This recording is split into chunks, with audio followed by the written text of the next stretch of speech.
আমার কাছে মনে হয়েছে বাজারের অবস্থা আলহামদুলিল্লাহ বেশ ভালো। আমরা মোটামুটি সকল দোকানেই আমরা মোটামুটি গিয়েছি, খুচরা যারা বিক্রি করছে তাদের সেখানেও গিয়েছি, প্রত্যেকেরই মোটামুটি মূল্য তালিকা তা ঝোলানো আছে। আমাদের কৃষি বিপণন অধিদপ্তরের যে প্রতিদিনের যে মূল্য তালিকা সে অনুযায়ী তারা চার্ট ঝুলিয়ে রেখেছে, এবং আমাদের যে পাইকারি যে দোকানগুলো সেখানেও আমরা গিয়েছি, তাদের অবস্থাও ভালো। আমরা ওইভাবে কোনো অসামঞ্জস্যজনক কোনো কিছু আমাদের চোখে ধরা পড়েনি। আর বাজারের সার্বিক অবস্থা বেশ ভালো, মোটামুটি যেভাবে তালিকা অনুযায়ী যেভাবে মূল্য ধরা ছিল বাজার সেভাবেই আছে।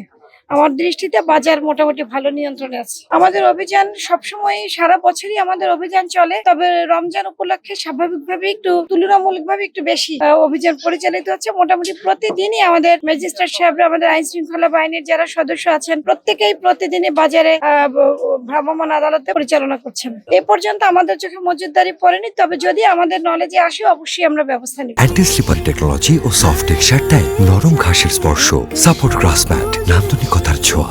আসলে আমরা তো এখানে আমরা পদক্ষেপ নিচ্ছি, তো প্রতিদিনই কিন্তু নেওয়া হচ্ছে। দেখেন, আমরা যখন যাই তখন তারা চলে যায়, আবার হয়তো পরক্ষণে আবার তারা চলে আসে। তবে আমাদের যে অভিযান, আমাদের অভিযান নিয়মিত থাকবে।